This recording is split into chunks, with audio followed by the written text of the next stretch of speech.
Bueno, para mí es un gran, primero una gran satisfacción, segundo un gran honor poderme dirigir a tantos y a tantos amigos de muchos y de muchos años como los que están aquí. Freddy, mucha alegría de verte, mi hermano. Un abrazo a Luis, a Juan y a todos los que están acá, que son grandes amigos. Muchas gracias al profesor Eddie, que como él lo decía, sí, simplemente la idea de esto es que siempre queremos transmitir el conocimiento y también recibir el conocimiento. Nunca habrá nadie tan grande que no tenga algo que aprender, ni nadie tan pequeño que no tenga algo que enseñar. Es una premisa de vida que la podemos utilizar en cualquiera de nuestras actividades. Bueno, como lo decía Eddie, yo llevo, bueno, ya bastantes añitos en esto del timbrado español y llevo alrededor de 33, 34 años desde el 18 de julio de 1989 como juez. He tenido la fortuna de jugar en muchas partes y me comentaba Eddie que también siempre hay muchos amigos con el deseo de convertirse en jueces. Yo creo que esa es una de las partes más importantes. Si algo le aprendimos a quienes tuvimos la fortuna, no solamente de ser sus amigos, sus alumnos y en algunos momentos inclusive sus condiscípulos de una persona tan grande en el timbrado o de los grandes, de muchos del timbrado que ya no están como Álvaro Guillén García, es que había que hacer jueces. Hay que hacer jueces siempre porque donde haya jueces, la afición no fenece.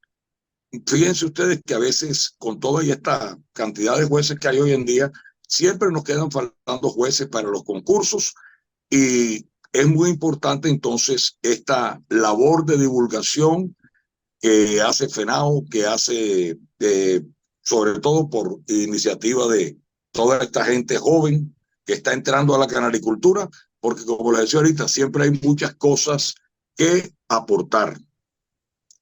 Eh, Entre todos los temas, precisamente esta mañana, cuando estaba terminando de dar unos toques para recordar qué cosas eran importantes transmitirles a todos ustedes, veía unos exámenes para juez, ¿no? Y les comento algo. Los que sean jueces aquí lo conocen, Eddie estoy seguro que lo conoce y de pronto algunos aficionados lo conocerán. En un gran porcentaje el examen para juez nacional y en un gran porcentaje el examen de juez, de adquirir la categoría de juez OMJ o juez de la Confederación Ornitológica Mundial, es histórica. Resulta que yo hago siempre mucho hincapié y por eso agradezco a Eddie que me haya asignado que en la tarde de hoy tenga pues yo nunca le llamo ni una conferencia, ni una clase, ni mucho menos, una charla porque yo creo que la mejor forma de enseñar, yo tuve la fortuna de ser profesor universitario durante bastantes años, es que, y también he sido alumno durante muchos años en mi vida, cuando uno le echan un cuento, el cuento comienza a tener lógica y no se vuelve algo que en Colombia llamamos ladrilludo. O sea, ladrilludo viene de ladrillo, o sea, con lo que se hace en las casas, o sea, que es difícil de aprender. En la historia hay que conocerla. Miren, nosotros nos convertimos en unos verdaderos embajadores del conocimiento. Nosotros podemos ir a diferentes países del mundo, como muchos hemos tenido la fortuna de hacerlo en torno a la actividad que desarrollamos como afición, como es la pasión por el canario, concretamente en este caso la pasión por el canario de canto timbrado español.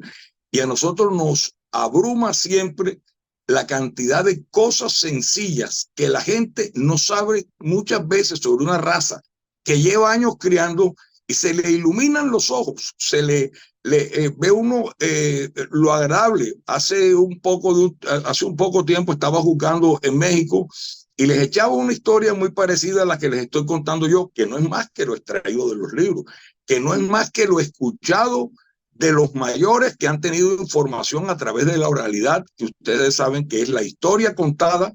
Hay dos tipos de historia, la historia escrita y la historia contada.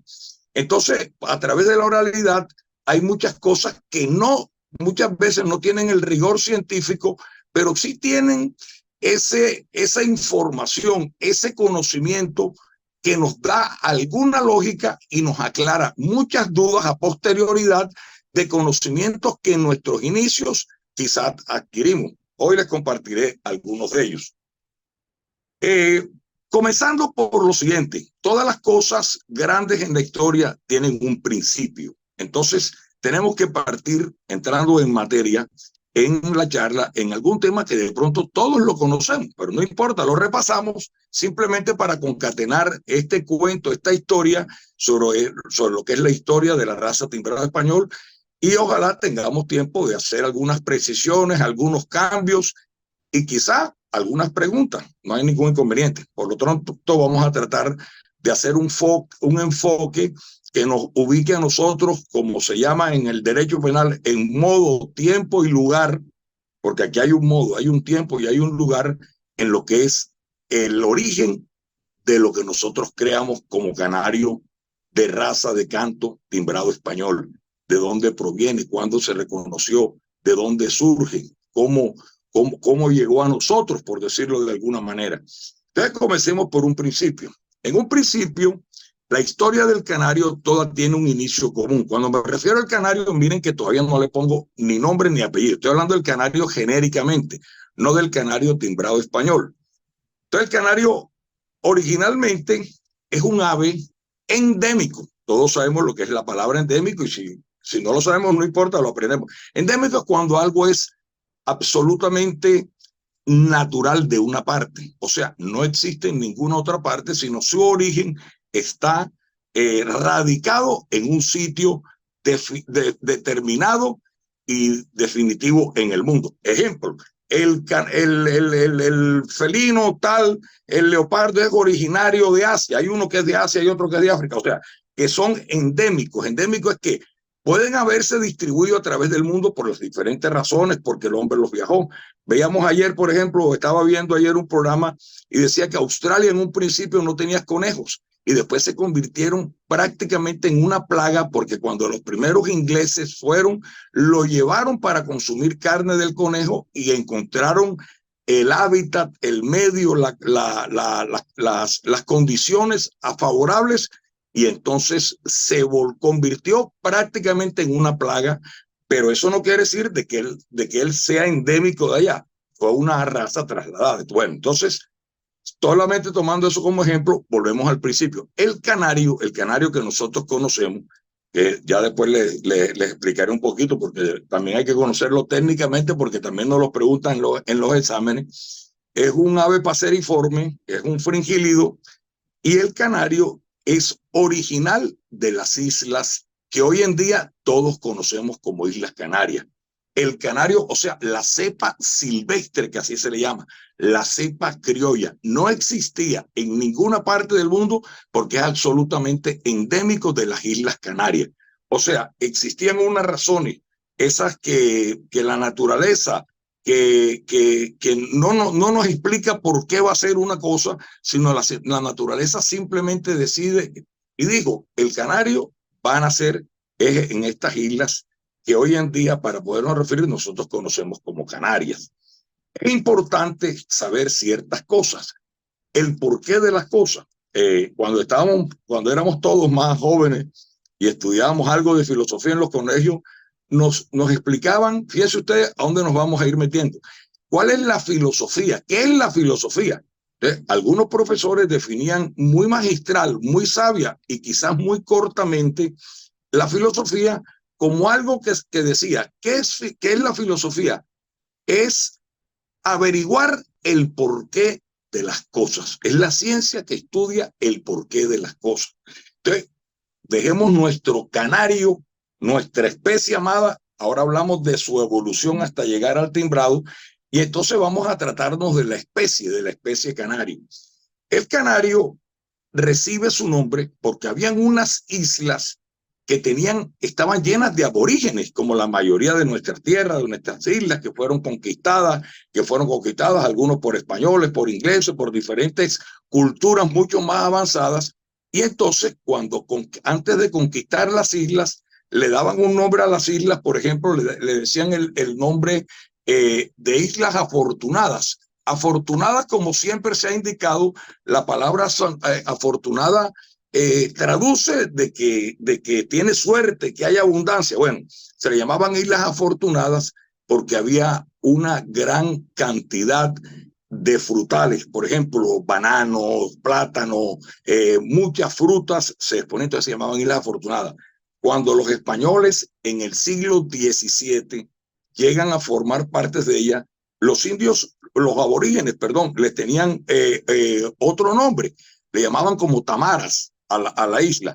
Resulta que ellos se sorprenden al desembarcar y ver una gran cantidad de perros. Habían unos perros que además habla la historia de que eran perros muy grandes.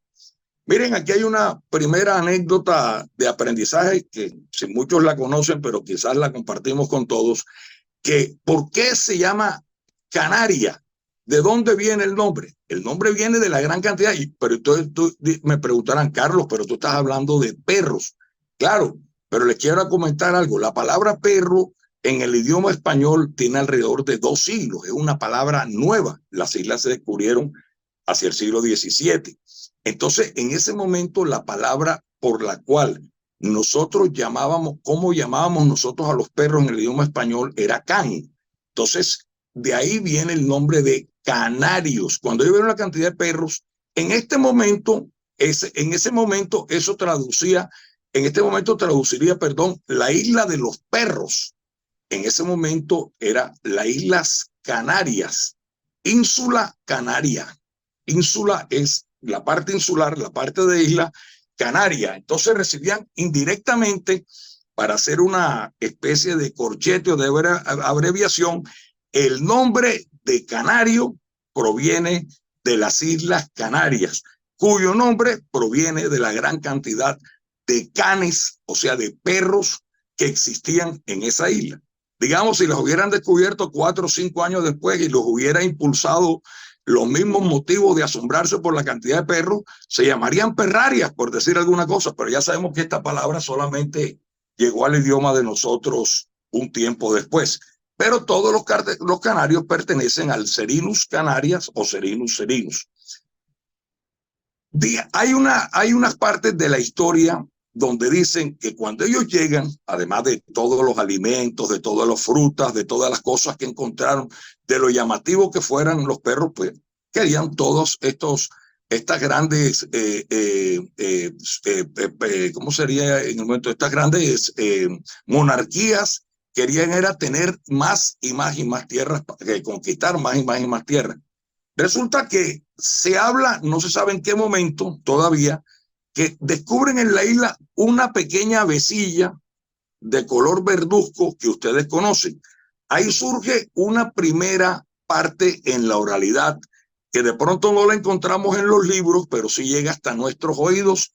Como digo yo, como toda la historia en la vida no es estricta, no es exacta, siempre la historia está salpicada en algunos casos, digamos, por ejemplo, de acuerdo a las corrientes políticas en otro tipo de historia, tienen siempre alguna manipulación. Algunos dicen que los hechos escriben la historia y los historiadores la reescriben. O sea, los historiadores cuentan la visión que ellos tuvieron sobre un determinado hecho que puede ser exacto o no puede ser exacto. Pero lo cierto es que esa pequeña vecilla que encontraron, que proliferaba mucho y se fue volviendo muy notoria dentro de las islas, ese pequeño pájaro verde parduzco, con un verde no definido, como habla el diccionario, inclusive todos hemos tenido, creo que en algún momento del conocimiento fue que cambiamos la idea, porque inclusive creo que hasta hace algunos años, no sé si eso se habrá cambiado, hasta el diccionario Larousse trataba el significado de la palabra canario como pájaro cantor amarillo, cuando nosotros sabremos, y más adelante lo miraremos, que ya el amarillo fue una mutación que, entre otras cosas, se dio un canario de canto de la raza roller. Entonces, mire todas las historias que se tejen. En un principio cuentan también que ellos les llamó la atención no su color, no su belleza, no su tamaño, porque como les decía, era un pájaro pequeño, mucho más pequeño que el que tenemos hoy en cautiverio, o que se volvió doméstico, que fue cautivo y posteriormente pasó a ser un ejemplar doméstico con muchos siglos de convivencia con el humano, como se llaman hoy en día, sino le llamó la atención su canto, que era un canto muy bonito, melodioso y dulce. Ojo con esto, miren cómo estos términos van a tener una repercusión más adelante en lo que nosotros creamos, hemos creado durante años, y entonces vamos a entender muchas cosas que la historia nos cuenta y nos marcaba en algún momento. Entonces decían que era un canto muy dulce, se lo atribuían, si ustedes supieran, a que comían higos.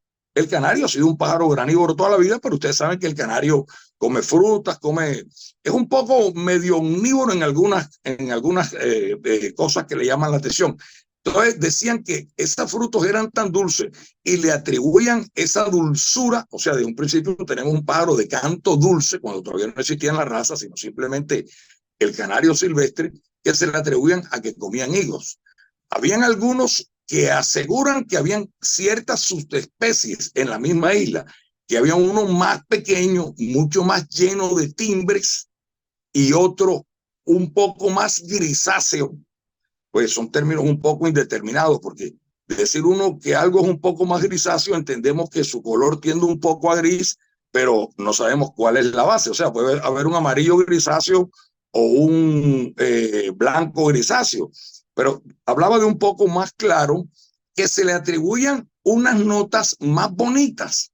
Nosotros deducimos de pronto algunos floreos un poco más dulces. Con el correr de los años, cuando tuvimos la experiencia de que se pusieron muy de moda mezclar canarios disque para refrescar sangre con canarios silvestres, habían algunos pájaros, sí lo recuerdo, muchos aquí lo recordarán, sé que Eddie lo recuerda, que habían algunos canarios silvestres con los que nosotros mezclábamos nuestro timbrado español para mejorar metalicidad tan preciada en esa época, tan escasa hoy, pero tan preciada todavía hoy también. Y habían pájaros que transmitían pájaros con muchas rasgadas, con muchos timbres no tan buenos, y otros pájaros que eran un poco más dulces al realizar el cruce con estos pájaros para refrescar sangre. Bueno, ahí los pájaros ya llegó en algún momento en que ya los pájaros, como todo lo lujoso toda la vida se ha visto, nuestro canario se convirtió en un artículo de lujo al llegar a las islas. Hay dos teorías también. Hay una que dicen que los hombres llegaron y cautivaron, o sea, volvieron cautivos los pájaros y los llevaron hacia el continente, entrando por España. Pero hay algunas historias, algunos escritores, hay una oralidad que cuenta de que cuando llegaron los conquistadores a esas islas, los asaltantes, en los términos que nosotros querramos decirles hoy en día, llegaron a esas islas, ya existían criados por aborígenes. Entonces, miren, eso cambiaría un poco la historia, pero no hay unos asideros científicos fuertes que nos puedan determinar si ambas teorías son válidas o una de las dos teorías tiene más fuerza que otra. En todo caso, el canario llegó sin transformarse, por decirlo de alguna manera, ya en razas hasta cuando llegó al continente. Cuando el pájaro llega a España, va muy rápidamente a Inglaterra. Entonces, el canario adquiere unos precios, o sea, nosotros hoy en día, una de dos, o seríamos nobles o no podríamos tener acceso a los canarios si hubiesen mantenido en la corriente que existía, porque el canario alcanzó lo que llamaban precios de corona. O sea, los precios de corona eran por decirlo de alguna manera, un artículo, una mascota de lujo. Era simplemente, alcanzaba lo que ellos llamaban precios de corona, donde los plebeyos, como llamaban en esa época, todo el que no tuviera el linaje noble de la monarquía, no podía tener acceso por los altos costos. Afortunadamente, digo afortunadamente porque, dicho sea de paso, aquí hay otro dato no anecdótico, sino estadístico que les comento. El canario es el ave de mayor expansión en el mundo hoy en día y sobre todo en compañía con el hombre, solamente seguido por los periquitos, que ocupan el segundo lugar. Hoy en día ya muy proliferado en las diferentes razas de citácidos que existen, pero bueno, entonces alcanzan precio de corona, pero se seguían manteniendo en la monarquía. En algunos regalos de corte, los españoles y los ingleses se cuidaban mucho y solamente cedían ejemplares machos, por dos razones. Una, porque el macho es el que canta. Entonces, miren ustedes qué importante para los que creamos razas de canto, que el macho es el que canta, entonces el atractivo era del canario inicialmente, no eran ni sus colores ni sus formas, como se divide entre, ustedes saben, color, forma y postura y razas de canto, sino en ese momento solamente lo atractivo era el canto. Ya surgen las razas en Inglaterra, pues casi muy cercano a su posesión en los continentes, las razas de forma y postura, ya surgen los Norwich, los Lizard y todos esos canarios de forma y postura, y ya después hacen la vuelta y llegan hacia Alemania. ¿Gracias a quién? A los italianos, que en algún momento tuvieron hembras y comenzaron no solamente a reproducirlo, sino a comercializarlo. Es como llegan al fin hasta las montañas de San Andrés Berg, así como llegan a Alemania, y es donde nosotros siglo más adelante veremos ya el famoso canario roller o canario del Harz. Se llamaba el Harz porque por las famosas montañas del Harz, o su primer nombre que era Edel Roller, que significa doble gorjeador. Ya ustedes conocen las características, pero bueno, simplemente a punto de referencia. Luego llega hacia Bélgica. Entonces, cuando ya habían cimentado la primera raza de canto, que fue el roller, donde se dieron, si mi memoria no me falla, y si hay algún creador de color aquí recordará, el amarillo y el marfil. Fueron dos mutaciones importantísimas en el color que surgieron a través de estos pájaros. Luego van hacia Bélgica y querían tener un canario arruiseñorado, que cantase más parecido al ruiseñor, y entonces se cuenta la historia que lo sacaban creando razas especiales, un pájaro un poco más de tamaño, que lo llevaban a los riachuelos para que cogieran todas esas notas de agua que conservan hasta el día de hoy. Un poco un canto más a los ruiseñor que querían hacer. El hombre siempre, como decimos, tratando de meterle hacer y transformar un poco la naturaleza, tratando de someterla hacia sus gustos y para lograr cosas que generan alguna diferencia. Y es, entonces, adentrándonos un poco en lo que tiene que ver el timbrado español, resulta que aquí la misma historia no lo cuenta. Había surgido un país que era la matriz del canario, porque fue la que lo introdujo, la que lo trajo, la que lo dio, la que lo expandió, y ese canario cogió mucha fuerza en el mundo, y resulta que el canario del Harz, solamente como datos, imagínense ustedes esto, llegó un momento sobre los albores del siglo XVIII, XIX, cosas que nos parecerán increíbles. Existían, así como ustedes ven hoy, por ejemplo, Colombia hace exportación, me imagino lo han oído todos los amigos, aunque no sean de Colombia, hace una exportación de 10.000, 20.000, 30.000 novillos. Hay barcos especializados para transportar ganado vivo, se llama en pie, hacia los países árabes. En ese momento, Alemania, una de sus fuentes de divisa era el canario roller hacia los Estados Unidos y hasta la Argentina y Uruguay. Por eso Argentina y Uruguay en algún momento fueron países potencias en la cría del canario roller. Entonces, miren ustedes hasta dónde llegó ya el crecimiento del canario. ¿Por qué traigo estas historias a coalición? Por lo siguiente, porque los españoles comienzan a hacerse una serie de reflexiones y dicen, bueno, pero si nosotros somos los padres de esto, fuimos los que creamos esto, y resulta que nosotros no tenemos una raza de canario, nosotros no tenemos un canario que nos identifique como debe identificarnos. Entonces cuenta también la historia y como les digo yo, la historia completa, la oral y la escrita. Entonces dice que se reunió un grupo de canaricultores muy afamados entre otras cosas, y paradójicamente la gran mayoría, criadores de roller, y dijeron, tenemos que crear una raza de canto porque España no merece estar por fuera de el podium de canarios de cantos. Entonces comenzaron a hacer muchos análisis y dijeron, bueno, pero si aquí en España, además de la raza que ya existían, que luego ellos de exportadores pasaron a importadores canarios, entonces ya en España existía roller, existía malinois, existían canarios de color, canarios de forma y postura, pero oye, pero hay un pajarito que canta muy bien, que es el famoso canario, por eso a veces ustedes escuchan nombres que ahora entienden, doméstico. Canarito que ha ido saliendo ahí, que se ha ido forjando con unas particularidades en el canto y que ha ido asumiendo repertorio de acuerdo a lo que la geografía daba, o sea, lo que daba España. Entonces, cuenta la historia, esos famosos pájaros que en algún momento, Eddie, recuerdas en Almería, cómo se ven en muchas partes, en los balcones, en muchas partes de España, porque esa costumbre pajarera nuestra es totalmente importada por los españoles cuando vinieron en la época de la colonia y todo eso. Ahí nos trajeron todas esas costumbres que nos mantienen a nosotros hasta el día de hoy.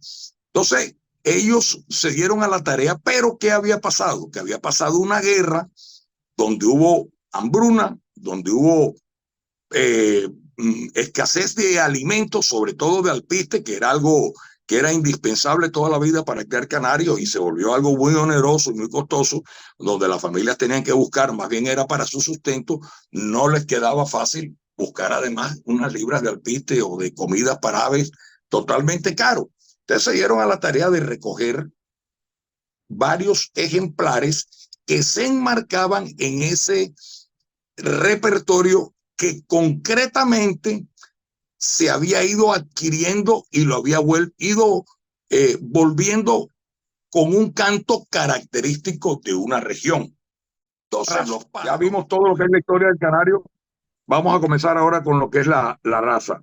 Entonces, ese canario que se fue dando casi que de generación espontánea, se dice de que la gente se acostumbró a tener un canario, era una costumbre muy común, se le llamaban balconeros porque existían las famosas casas en los pueblos con una ventana grande, existía el famoso zaguán, que en muchas partes nosotros lo vemos en República Dominicana. Entonces, ese canario se deduce que lo fueron enrazando unos con otros y fueron haciendo una raza particular por el canto.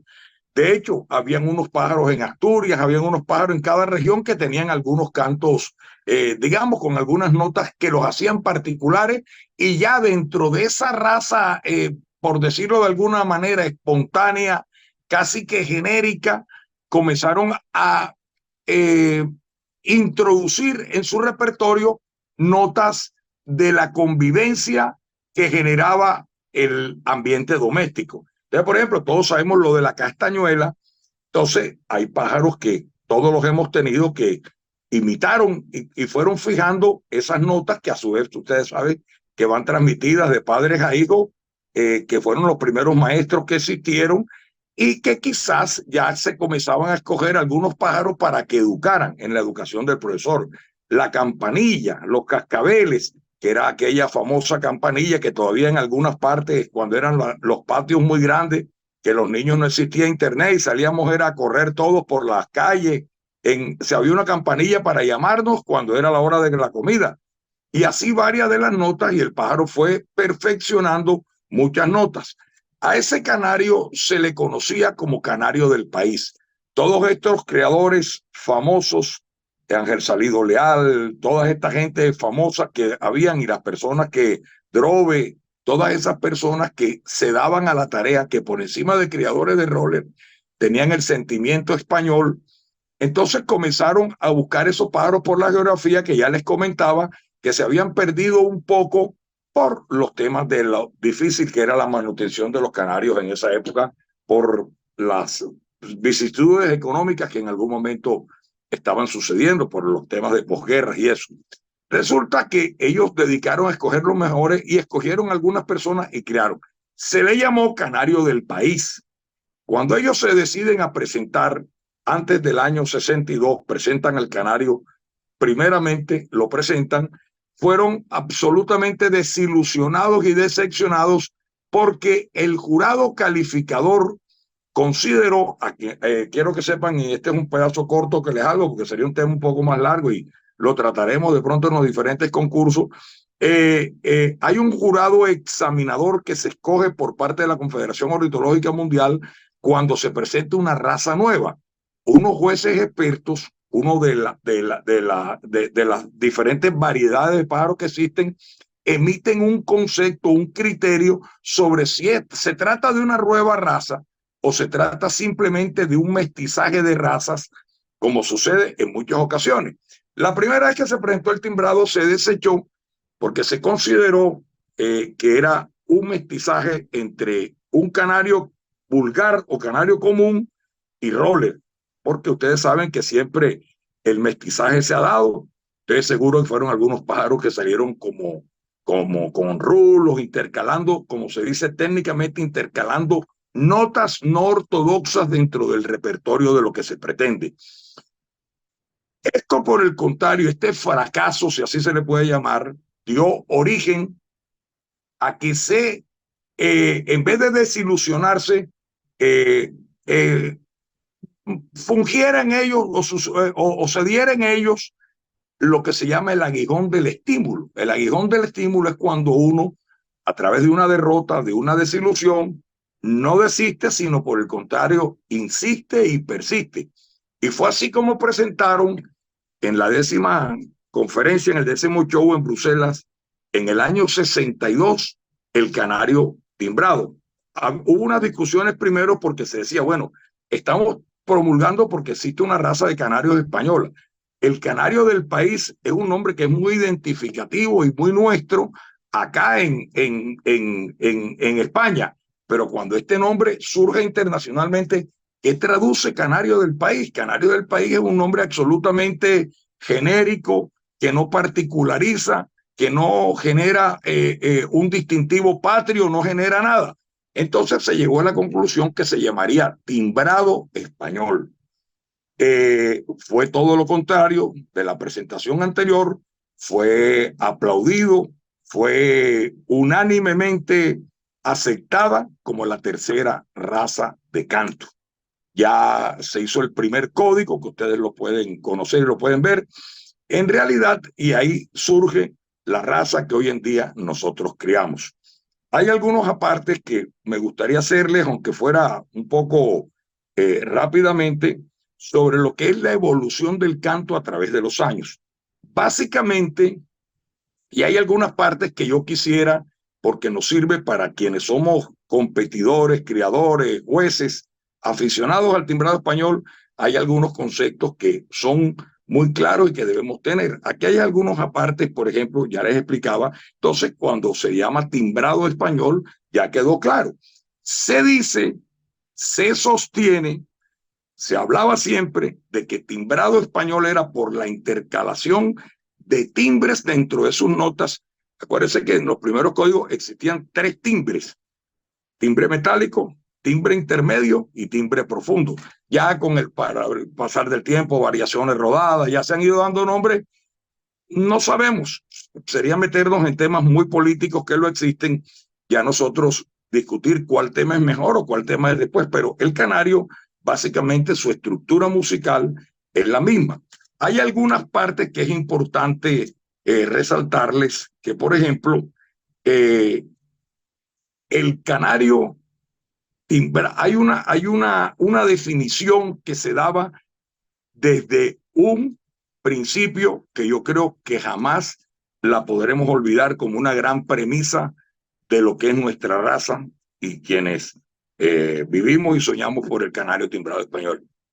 Y la definición era clara: es un pájaro de canto metálico y alegre. Miren ustedes qué importancia, canto metálico. Canario timbrado español, creo que si se le ha ido quitando un poco de metalicidad a algunos, ha sido por diferentes razones que no es el caso mirar ahora, pero básicamente se busca la metalicidad y alegre. Nosotros oímos, cuando nosotros oímos cualquier canario de cualquier raza, que nosotros escuchamos, tienen un canto que nosotros podemos decir es bonito, es armonioso, es melodioso, es musical, pero alegría. Por eso es que ese pájaro ha pegado tanto en nosotros, los países latinos, por decirlo de alguna manera, que tenemos este temperamento alegre, explosivo, fiestero, ¿por qué no decirlo así?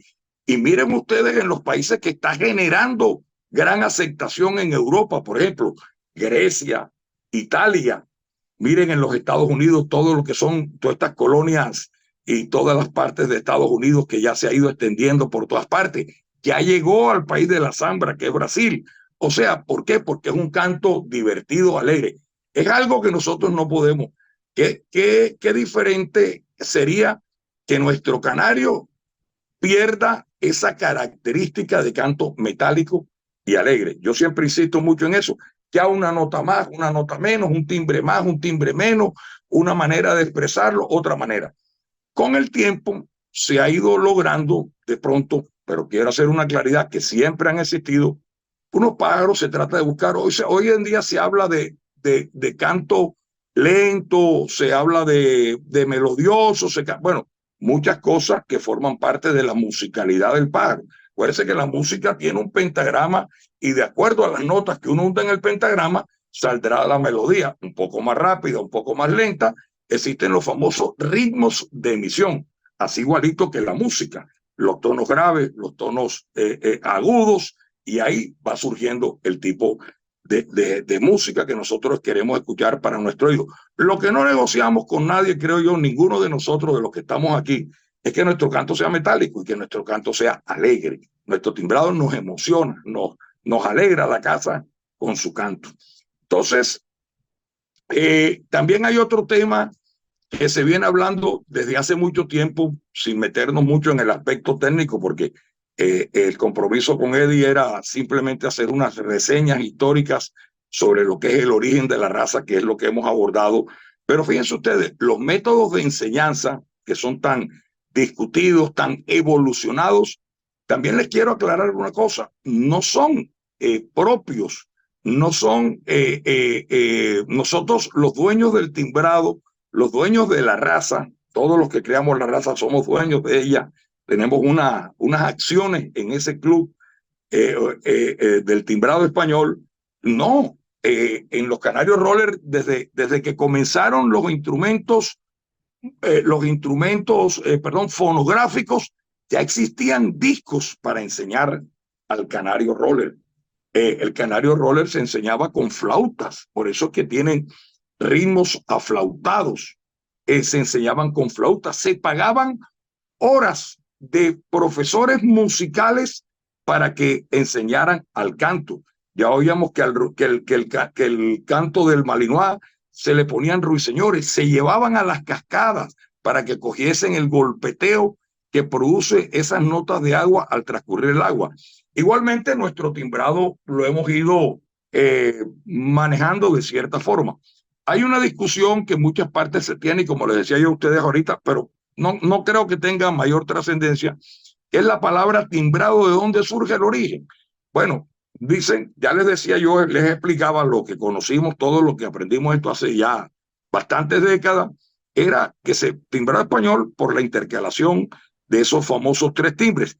De hecho, es tan evidente este comentario que muchos, entre los que yo me incluyo, en una ocasión perdí un campeonato del mundo porque el pájaro mío en esa época era un pájaro que tendía mucho más a las notas de floreos y de cloqueo y mucho menos a los timbres.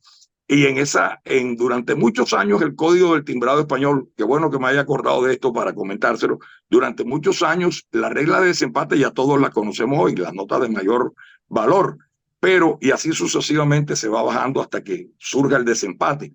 En esa época el desempate comenzaba por los tres timbres. El pájaro que tuviera los mayores puntajes en los tres timbres era el pájaro que ganaba el desempate. Hoy ya algunos discuten también para la música de que se le llama timbrado es por el timbre de la voz. Se le ha llamado el gran tenor, el timbre de la voz. Ahora les aclaro, el gran tenor no es un nombre nuevo, es un nombre que viene desde hace muchos años. En el año 94, el señor Alfonso Cupido, con quien tuve la oportunidad de colaborar en algún momento en ese tiempo, y Paco Nicolás, varias personas que, Álvaro Guillén, muchos creadores y todo eso en esa época, se sacó en esa época un CD que ustedes lo deben recordar, El Gran Tenor. O sea que es un nombre que viene desde hace muchos años también dando vuelta. Y por último, antes de pasar a Eddie, si así bien lo tienen, a cualquier pequeña ronda de preguntas, la que quieran, con el mayor de los gustos, los métodos de enseñanza que estábamos hablando ahorita. Los métodos de enseñanza siempre han sido lo siguiente: el método de maestro, y todos los métodos también pueden ser combinados. El método de maestro, el método de audio que llamamos hoy en día, en una época eran discos, en otra época eran cassettes, en otra época eran CD, hoy en día son audios. El innatismo, que es un tema de los más discutidos en el mundo entero, donde dicen que el canario, hay grandes seguidores, por supuesto, del innatismo, como todas las cosas en la vida, y grandes críticos. El innatismo, que es lo que el pájaro saca con su propia sangre, pero bueno, sobre eso siempre quienes no practican el innatismo o quienes lo critican, por decirlo de alguna manera, dicen con mucha razón que si en una voladora hay unos hermanos de padre y madre, y a la hora que uno de los pájaros se adelante, ese será el maestro. O sea, al final se intenta hacer un innatismo, pero se termina con una educación a través de un maestro, porque los pájaros, lo que está demostrado es que siempre siguen una guía. Hay algunas personas que con mucho éxito combinan audios con maestros, y bueno, eso está en el gusto de cada quien y en los resultados y en los logros que a través de cada uno de los métodos diferentes que hay, o alguno otro particular. Conocí hace algunos años un señor en España que apenas sus pájaros estaban sin cambiar mucho de pluma ni nada, sino digamos un par de meses de nacido, los subía con unas, no sé cómo le llamarán en todas partes, que se amarra una piedra con una cuerda, con una pita, con una cabulla, como le llamen, y la tiraban con una soga y la tiraba a la parte de arriba de los árboles. Entonces, cuando la piedra bajaba, amarraban el pájaro, la jaulita, y la subían para que los pájaros copiaran los floreos de los pájaros silvestres. Y amén, de verdad que los copiaron. Yo oía unos pájaros que hacían unos floreos, bueno, algunos muy bonitos, otros por lo menos muy distintos, muy diferentes a lo que uno hoy en día, con toda esta ingeniería que existe hoy en día, muy difíciles de ahí. El método quizás más popular que existe hoy en día en nuestro timbrado español es el método de audios, que tiene, como todos los métodos, algunas ventajas y algunas desventajas. La ventaja es que uno hace una auditoría sobre el audio, o sea, uno pone lo que quisiera que los pájaros hagan, y tiene un método de comprobación que lo que no hicieron este año, pues se lo quitamos el año entrante y se lo reemplazamos por algo que le sea fácil. Ahí va un poco las condiciones genéticas que el animal tiene y la predisposición para aprender ciertas notas. Con esto, Eddie, yo daría por terminada esta primera introducción, y bueno, como te digo, si tenemos el tiempo y si alguien quiere hacer alguna pregunta, estoy totalmente abierto a cualquier tipo de pregunta, sea del tema o no sea del tema. Con mucho gusto y con todo el cariño del mundo estoy dispuesto a responderla.